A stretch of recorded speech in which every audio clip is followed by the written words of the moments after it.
નમસ્તે વિદ્યાર્થી મિત્રો, આગળના લેક્ચરમાં આપણે ધોરણ 12 ચેપ્ટર નંબર 2 દ્રાવણોની સામાન્ય માહિતી અને દ્રાવણોના પ્રકાર વિશે આપણે અભ્યાસ કર્યો. હવે ત્યાંથી આપણે આગળ વધીએ તો એની પછીનો ક્વેશ્ચન આવશે કે દ્રાવણો બનાવવા માટેની મુખ્ય લાક્ષણિકતાઓ કઈ કઈ છે.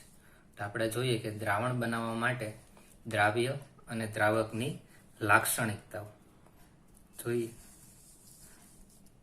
દ્રાવણ બનાવવા માટેની મુખ્ય લાક્ષણિકતા એ છે કે આપણી પાસે રહેલા બે ઘટકો દ્રાવ્ય અને દ્રાવક, તેની વચ્ચે પ્રબળ આકર્ષણ આંતરક્રિયા થવી જોઈએ.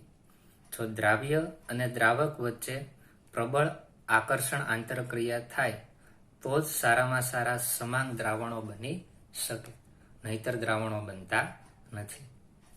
આગળ વધીએ, એક્ઝામ્પલ જોઈએ. અહીં આપણને એક્ઝામ્પલ જોવા મળે છે પાણી અને આલ્કોહોલનું દ્રાવણ. અહીં પાણી અને આલ્કોહોલના અણુઓ વચ્ચે પ્રબળ આકર્ષણ આંતરક્રિયા થાય છે, જેના કારણે પાણીમાં આલ્કોહોલ ઓગળે છે અને દ્રાવણ બનાવે છે. એવી જ રીતે બીજું ઉદાહરણ જોઈએ કે પાણી પ્લસ સોડિયમ ક્લોરાઇડ, આની વચ્ચે પણ પ્રબળ આકર્ષણ આંતરક્રિયા થાય, જેના કારણે પાણીમાં સોડિયમ ક્લોરાઇડ ઓગળે છે. જ્યારે બીજા એક્ઝામ્પલ જોઈએ, પાણીમાં જ્યારે આપણે બેન્ઝીન ઉમેરીએ ત્યારે બેન્ઝીન છે પાણીમાં ઓગળતો નથી.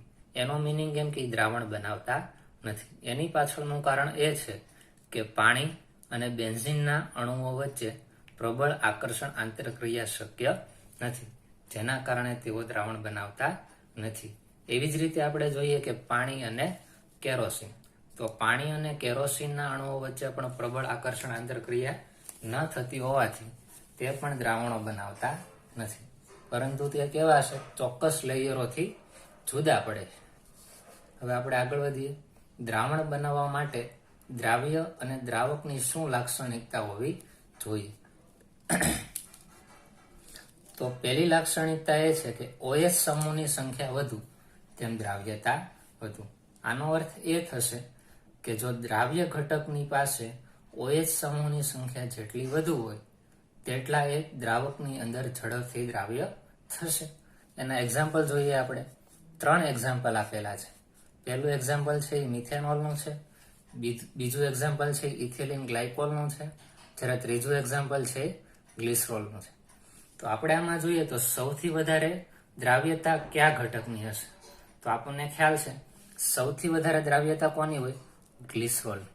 એના કરતા ઓછી દ્રાવ્યતા કોની હશે? ઇથિલિન ગ્લાયકોલની. અને સૌથી ઓછી દ્રાવ્યતા કોની હશે? મિથેનોલની. આવું શા માટે છે? તો આપણે અહીંયા જોઈ શકાય છે કે ગ્લિસરોલ પાસે OH સમૂહની સંખ્યા કેટલી છે? 3. જ્યારે ઇથિનિલ ગ્લાયકોલમાં OH સમૂહની સંખ્યા કેટલી છે? માત્ર 2. જ્યારે મિથેનોલમાં માત્ર OH સમૂહની સંખ્યા કેટલી છે? તો પહેલો પોઈન્ટ આપણને એમ કે છે કે OH સમૂહની સંખ્યા જેટલી વધુ તેટલી દ્રાવ્યતા વધુ. આગળ વધીએ. એની પછીનો પોઈન્ટ જોઈએ. ધ્રુવીય પદાર્થો ધ્રુવીય દ્રાવકોમાં દ્રાવ્ય હોય છે. એનું મિનિંગ એમ થાય કે આપણે દ્રાવક છે, પાણી છે શું છે? દ્રાવક. જ્યારે આલ્કોહોલ છે આપણે શું લઈએ? દ્રાવ્ય તરીકે લઈએ. તો બંને ઘટકો જો ધ્રુવીય હોય તો જ બંને એકબીજામાં ઓગળે, નહીતર ઓગળતા નથી. માની લો કે તમે એક ઘટક છે એ ધ્રુવીય લ્યો અને બીજો ઘટક છે એ અધ્રુવીય લ્યો, તો તે ઘટકો એકબીજામાં કોઈ દિવસ દ્રાવ્ય થતા નથી. એટલે શું કીધો બીજો પોઈન્ટ? દ્રાવણ બનાવવા માટેની બીજી લાક્ષણિકતા એ છે કે બંને ઘટકો છે એ કેવા હોવા જોઈએ? ધ્રુવીય હોવા જોઈએ. તો આપણે એક્ઝામ્પલ છે કે પાણી. પાણી કેવું હોય? ધ્રુવીય હોય, અથવા તો કહી શકાય પોલાર હોય, કે એની અંદર પોઝિટિવ અને નેગેટિવ ચાર્જ હશે. એવી જ રીતે આલ્કોહોલ છે એ પણ કેવો છે? ધ્રુવીય ઘટક છે. આમ બંને ઘટકો ધ્રુવીય હોવાથી બંને એકબીજામાં મિક્સ થઈ અને સારામાં સારો દ્રાવણો બનાવી શકશે. એની પછી આગળ વધીએ. ત્રીજી લાક્ષણિકતા શું છે? અધ્રુવીય પદાર્થો અધ્રુવીય દ્રાવકોમાં દ્રાવ્ય થાય છે. એનો મિનિંગ એમ થશે કે હવે જે આપણે બંને ઘટક લેશું એ બંને ઘટકો કેવા હોવા જોઈએ? અધ્રુવીય હોવા જોઈએ. એક્ઝામ્પલ જોઈએ કે ટોલ્યુઇન પ્લસ બેન્ઝીન. આ બંને ઘટકો છે એ અધ્રુવીય છે, માટે અધ્રુવીય દ્રાવકમાં અધ્રુવીય દ્રાવ્ય ઓગળી અને દ્રાવણ બનાવી શકે. એનો મિનિંગ એમ થશે કે બીજા પોઈન્ટ ઉપરથી આપણને ખબર પડે કે ધ્રુવીય હોય એ ધ્રુવીય દ્રાવકમાં જ ઓગળે અને અધ્રુવીય દ્રાવ્ય હોય એ માત્ર અધ્રુવીય દ્રાવકમાં જ ઓગળશે. પણ કોઈ દિવસ એવું નહીં થાય કે ધ્રુવીય હોય એ અધ્રુવીયમાં ઓગળે. ખ્યાલ આવી ગયો? આગળ વધીએ. ચોથો પોઈન્ટ, આયનીય પદાર્થો પાણીમાં દ્રાવ્ય થાય છે. આયનીય પદાર્થોનું એક્ઝામ્પલ લઈએ કે સોડિયમ ક્લોરાઇડ કેવો હોય? આયનીય. સોડિયમ Na+ સ્વરૂપે, Cl ક્લોરાઇડ સ્વરૂપે હોઈ શકે. એનો મિનિંગ એમ છે કે NaCl છે કેવું છે? આયનીય છે. તો શું કીધું આપણને કે આયનીય પદાર્થો છે પાણીમાં કેવા હોય? દ્રાવ્ય હોય છે. આમ ઉપરની 4 લાક્ષણિકતાઓને આધારે આપણે કહી શકીએ કે આ બધા લાક્ષણિકતાઓનું પાલન કરતા હોય તો તેવા ઘટકો એકબીજામાં મિક્સ થઈ અને સારામાં સારા દ્રાવણો બનાવી શકશે. હવે આપણે આગળના ક્વેશ્ચન વિશે જોશું. આગળનો ક્વેશ્ચન એવો છે કે દ્રાવણની સાંદ્રતા. તો ધોરણ 11માં આપણે સાંદ્રતાના અલગ અલગ એકમો જોયેલા છે, પણ ફરી વખત તેને આપણે રિવાઇઝ કરીએ. તો સાંદ્રતા શબ્દનો અર્થ શું થાય? સાંદ્રતા કોને કહેશું? પ્રથમ ક્વેશ્ચન આપણી પાસે એ આવશે કે સાંદ્રતા કોને કહેવાય? તો ધોરણ 11માં આપણે ભણેલા છીએ કે સાંદ્રતા એટલે શું? એકમ કદના દ્રાવણમાં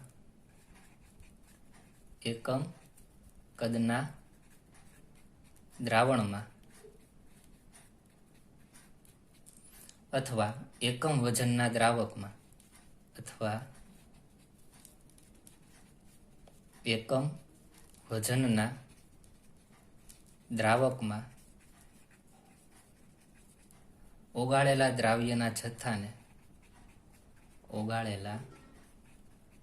દ્રાવ્યના જથ્થાને શું કહેશું? સાંદ્રતા તરીકે ઓળખવામાં આવશે. તો આપણે જોઈએ આ શું કહેવા માંગે છે.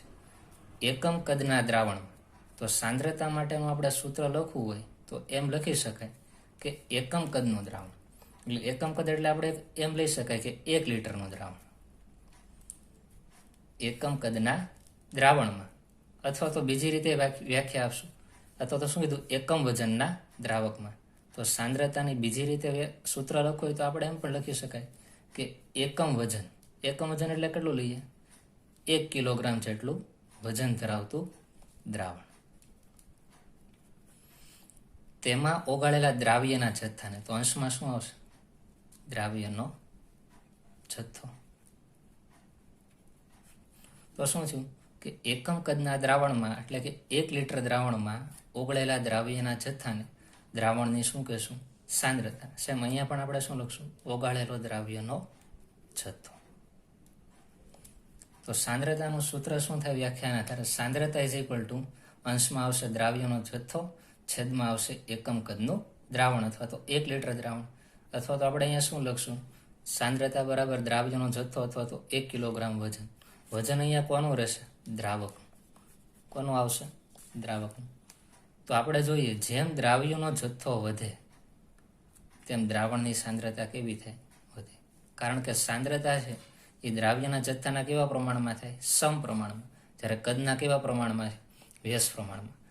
એનો મિનિંગ એમ થશે કે જેટલો તમે દ્રાવ્ય વધારે ઉમેરતા જશો તેટલી દ્રાવણની સાંદ્રતા વધતી જશે. આપણે એક એક્ઝામ્પલ લઈએ કે આપણે 1 લીટર પાણી લઈએ. શું લઈએ? 1 લીટર પાણી. એમાં આપણે દ્રાવ્ય તરીકે ખાંડ લઈએ. માનો કે શરૂઆતમાં આપણે 5 ગ્રામ ખાંડ ઓગાળીએ. કેટલી ઓગાળીએ? 5 ગ્રામ. તો તેની સાંદ્રતા કેવી હશે? શરૂઆતમાં ઓછી હશે. હવે તમે 1 લીટર જ દ્રાવણ છે એમાં 5 ગ્રામની જગ્યાએ તમે 50 ગ્રામ ખાંડ ઓગાળશો તો જોશું કે દ્રાવ્યનો જથ્થો તમે વધાર્યો.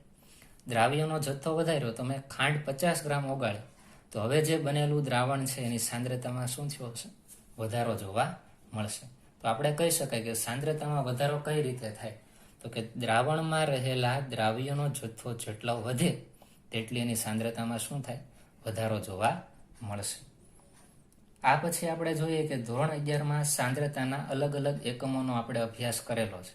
એક્ઝામ્પલ તરીકે આપણે 11મા ધોરણમાં જોયેલું છે મોલારિટી, નોર્માલિટી, ફોર્માલિટી, મોલ અંશ, percentage of weight by weight, percentage of weight by volume, percentage of weight by volume, percentage of volume by volume. આ અલગ અલગ શું છે? સાંદ્રતાના એકમો. તો સાંદ્રતાના એકમો કયા કયા હશે તેના વિશેની આપણે વિગતે માહિતી મેળવશું અને તેના એક્ઝામ્પલ પણ આપણે જોશું. તો આપણે જોઈએ કે સાંદ્રતાના એકમ.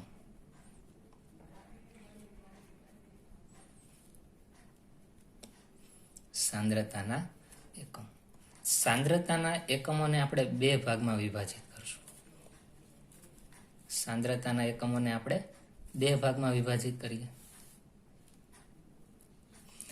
અમુક સાંદ્રતાના એકમો છે એ તાપમાન પર આધારિત સાંદ્રતાના એકમો છે.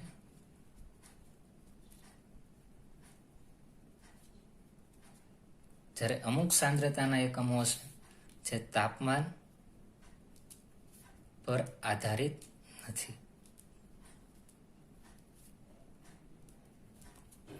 હવે તાપમાન પર આધારિત સાંદ્રતાના એકમો ક્યાં હોઈ શકે?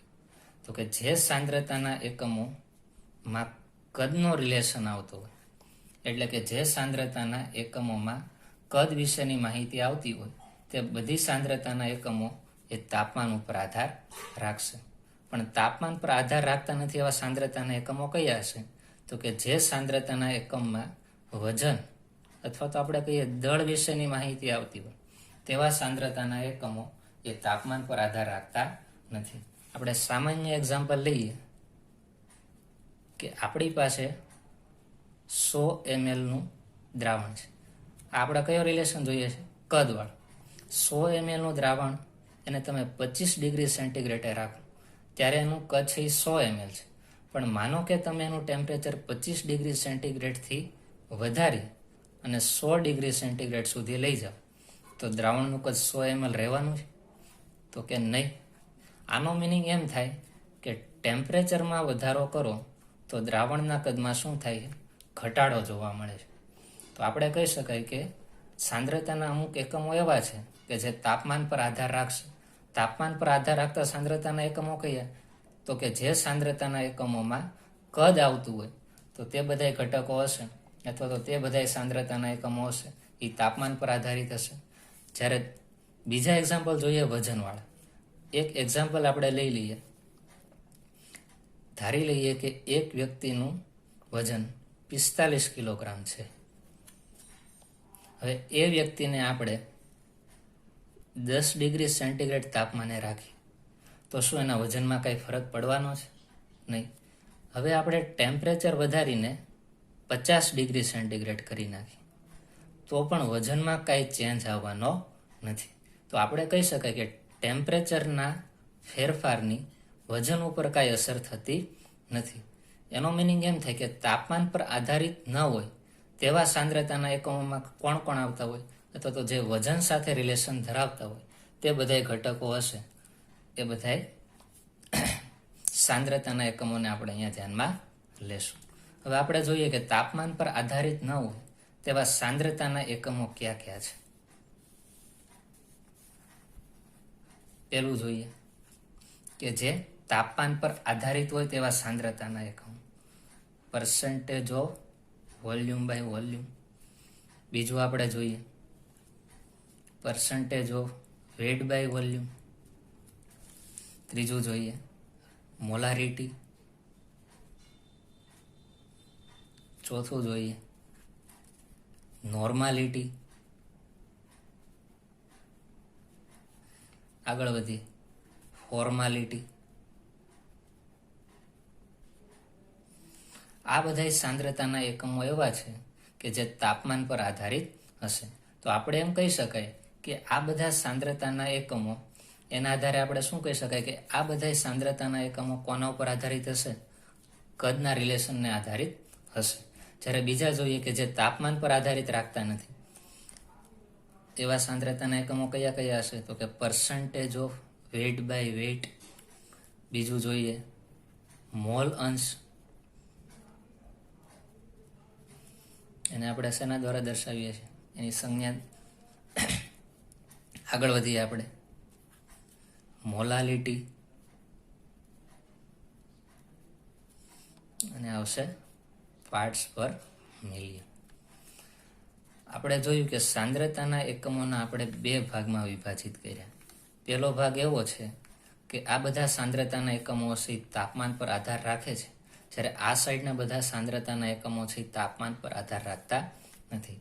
શા માટે આ બધા સાંદ્રતાના એકમો તાપમાન પર આધાર રાખે છે? કારણ કે આ બધા સાંદ્રતાના એકમોમાં શું આવશે? કદ આવે. એનો મિનિંગ એમ કે કદ છે એ તાપમાન ઉપર આધાર રાખે છે. શા માટે આ બધા ઘટકો છે તાપમાન પર આધાર રાખતા નથી? કારણ કે આ બધા સાંદ્રતાના એકમોમાં કદ આવશે નહીં, પણ એમાં શું આવશે? વજન, અથવા તો આપણે શું કહીએ છીએ?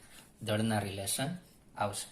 બીજું આપણે જોઈએ કે આ સાઈડના બધા ઘટકો છે એ કદ આધારિત છે, સાંદ્રતાના એકમો, જ્યારે આ સાઈડના બધા સાંદ્રતાના એકમો છે એ વજન આધારિત છે. તો ઘણી વખત એવું પણ જોવા મળશે કે કદ અને વજન એની વચ્ચેના પણ ઘણા રિલેશનો આવશે. તો કદમાંથી આપણે વજનમાં ઘટકોને ફેરવવા હોય તો આપણને ખ્યાલ છે કે જો આપણને ડેન્સિટી ખબર હોય તો આપણે કદ એનું રૂપાંતર આપણે કેમાં કરી શકીએ? વજનમાં કરી શકીએ. તો ડેન્સિટી ઇઝ ઇક્વલ ટુ શું લખીએ છીએ? માસ બાય વોલ્યુમ. તો જો આપણને વોલ્યુમ અને ડેન્સિટી ખબર હોય તો આપણને શું મળી જાય? વજન મળી જાય. એવી જ રીતે જો આપણને વજન અને ડેન્સિટી ખબર હોય તો શું મળી શકે? વોલ્યુમ મળી શકે. આમ કદમાંથી વજનમાં અને સેમ વજનમાંથી પાછું કદમાં આપણે ડેન્સિટીના આધારે રૂપાંતર કરી શકીએ.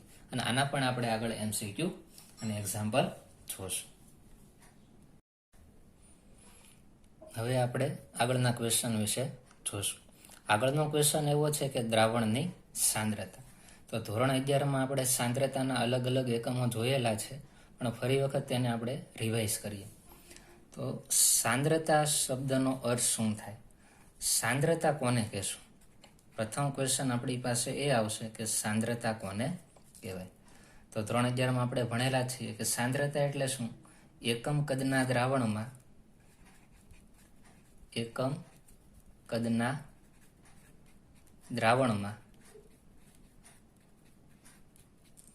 અથવા એકમ વજનના દ્રાવકમાં અથવા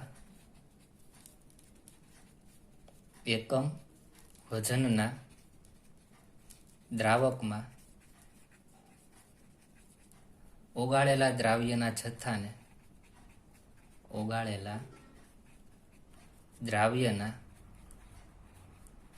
જથ્થાને શું કહેશું? સાંદ્રતા તરીકે ઓળખવામાં આવશે. તો આપણે જોઈએ આ શું કહેવા માંગે છે. એકમ કદના દ્રાવણમાં, તો સાંદ્રતા માટેનું આપણે સૂત્ર લખવું હોય તો એમ લખી શકાય કે એકમ કદનું દ્રાવણ. એટલે એકમ કદ એટલે આપણે એમ લઈ શકાય કે 1 લીટરનું દ્રાવણ એકમ કદના દ્રાવણમાં, અથવા તો બીજી રીતે વ્યાખ્યા આપશું, અથવા તો શું કીધું? એકમ વજનના દ્રાવકમાં. તો સાંદ્રતાની બીજી રીતે સૂત્ર લખવું હોય તો આપણે એમ પણ લખી શકાય કે એકમ વજન એટલે કેટલું લઈએ? 1 કિલોગ્રામ જેટલું વજન ધરાવતું દ્રાવણ, તેમાં ઓગાળેલા દ્રાવ્યના જથ્થાને, તો અંશમાં શું આવશે? દ્રાવ્યનો જથ્થો. તો શું થયું કે એકમ કદના દ્રાવણમાં એટલે કે 1 લીટર દ્રાવણમાં ઓગળેલા દ્રાવ્યના જથ્થાને દ્રાવણની શું કહેશું? સાંદ્રતા. સેમ અહીંયા પણ આપણે શું લખશું? ઓગાળેલો દ્રાવ્યનો જથ્થો. તો સાંદ્રતાનું સૂત્ર શું થાય વ્યાખ્યાના આધારે? સાંદ્રતા ઇઝ ઇક્વલ ટુ અંશમાં આવશે દ્રાવ્યનો જથ્થો, છેદમાં આવશે એકમ કદનું દ્રાવણ અથવા તો 1 લીટર દ્રાવણ, અથવા તો આપણે અહીંયા શું લખશું? સાંદ્રતા બરાબર દ્રાવ્યનો જથ્થો અથવા તો 1 કિલોગ્રામ વજન. વજન અહીંયા કોનું રહેશે? દ્રાવક. કોનું આવશે? દ્રાવકનું. તો આપણે જોઈએ જેમ દ્રાવ્યનો જથ્થો વધે તેમ દ્રાવણની સાંદ્રતા કેવી થાય? વધે. કારણ કે સાંદ્રતા છે એ દ્રાવ્યના જથ્થાના કેવા પ્રમાણમાં થાય? સમપ્રમાણમાં. જ્યારે કદના કેવા પ્રમાણમાં છે? વ્યસ્ત પ્રમાણમાં. એનો મિનિંગ એમ થશે કે જેટલો તમે દ્રાવ્ય વધારે ઉમેરતા જશો તેટલી દ્રાવણની સાંદ્રતા વધતી જશે. આપણે એક એક્ઝામ્પલ લઈએ કે આપણે 1 લીટર પાણી લઈએ. શું લઈએ? 1 લીટર પાણી. એમાં આપણે દ્રાવ્ય તરીકે ખાંડ લઈએ. માનો કે શરૂઆતમાં આપણે 5 ગ્રામ ખાંડ ઓગાળીએ. કેટલી ઓગાળીએ? 5 ગ્રામ. તો તેની સાંદ્રતા કેવી હશે? શરૂઆતમાં ઓછી હશે. હવે તમે 1 લીટર જ દ્રાવણ છે એમાં 5 ગ્રામની જગ્યાએ તમે 50 ગ્રામ ખાંડ ઓગાળશો તો જોશું કે દ્રાવ્યનો જથ્થો તમે વધાર્યો. દ્રાવ્યનો જથ્થો વધાર્યો, તમે ખાંડ 50 ગ્રામ ઓગાળી, તો હવે જે બનેલું દ્રાવણ છે એની સાંદ્રતામાં શું થયો હશે? વધારો જોવા મળશે. તો આપણે કહી શકાય કે સાંદ્રતામાં વધારો કઈ રીતે થાય? તો કે દ્રાવણમાં રહેલા દ્રાવ્યનો જથ્થો જેટલો વધે તેટલી એની સાંદ્રતામાં શું થાય? વધારો જોવા મળશે. આ પછી આપણે જોઈએ કે ધોરણ 11માં સાંદ્રતાના અલગ અલગ એકમોનો આપણે અભ્યાસ કરેલો છે. એક્ઝામ્પલ તરીકે આપણે 11મા ધોરણમાં જોયેલું છે મોલારિટી, નોર્માલિટી, ફોર્માલિટી, મોલ અંશ, percentage of weight by weight, percentage of weight by volume, percentage of weight by volume, percentage of volume by volume. આ અલગ અલગ શું છે? સાંદ્રતાના એકમો. તો સાંદ્રતાના એકમો કયા કયા હશે તેના વિશેની આપણે વિગતે માહિતી મેળવશું અને તેના એક્ઝામ્પલ પણ આપણે જોશું. તો આપણે જોઈએ કે સાંદ્રતાના એકમ.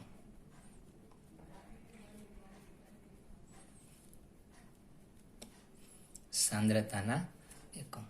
સાંદ્રતાના એકમોને આપણે બે ભાગમાં વિભાજિત કરશું. સાંદ્રતાના એકમોને આપણે બે ભાગમાં વિભાજિત કરીએ.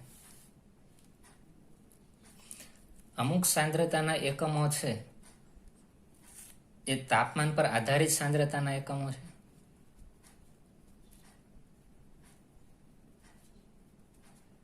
જ્યારે અમુક સાંદ્રતાના એકમો છે જે તાપમાન પર આધારિત નથી.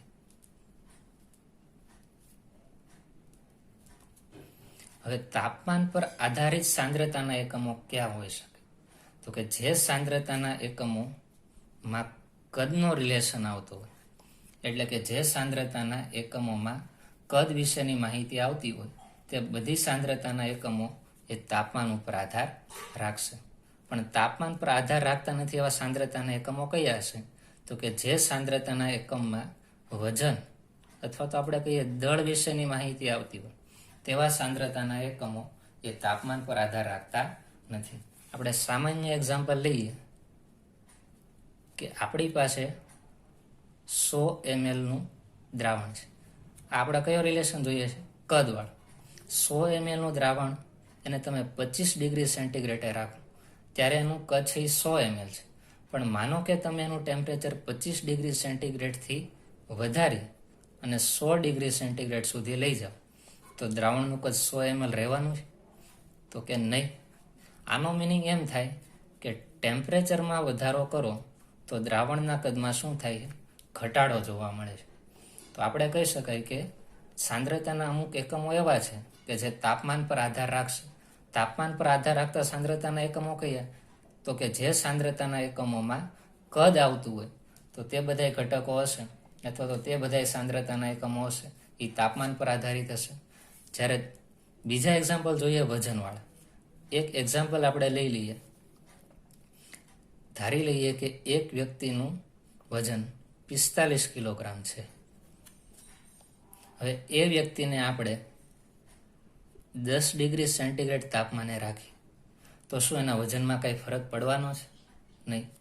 હવે આપણે ટેમ્પરેચર વધારીને 50 ડિગ્રી સેન્ટીગ્રેડ કરી નાખી તો પણ વજનમાં કાંઈ ચેન્જ આવવાનો નથી.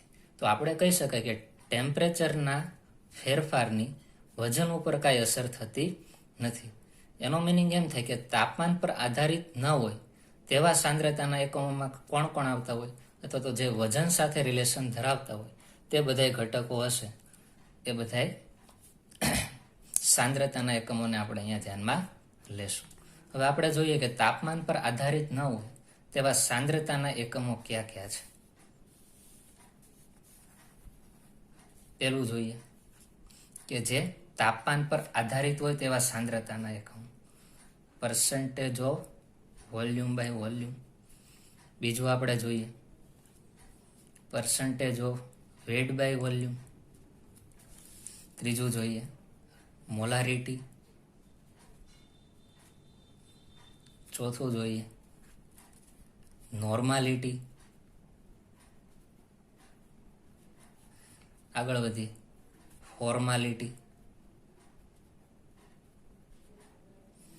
આ બધા સાંદ્રતાના એકમો એવા છે કે જે તાપમાન પર આધારિત હશે. તો આપણે એમ કહી શકાય કે આ બધા સાંદ્રતાના એકમો, એના આધારે આપણે શું કહી શકાય કે આ બધા સાંદ્રતાના એકમો કોના ઉપર આધારિત હશે? કદના રિલેશનને આધારિત હશે. જ્યારે બીજા જોઈએ કે જે તાપમાન પર આધારિત રાખતા નથી, એવા સાંદ્રતાના એકમો કયા કયા હશે? તો કે percentage of weight by weight. બીજું જોઈએ મોલ અંશ, એને આપણે શેના દ્વારા દર્શાવીએ છીએ? એની સંજ્ઞા આગળ વધીએ આપણે. મોલાલિટી, અને આવશે પાર્ટ્સ પર મિલિયન. આપણે જોયું કે સાંદ્રતાના એકમોના આપણે બે ભાગમાં વિભાજિત કર્યા.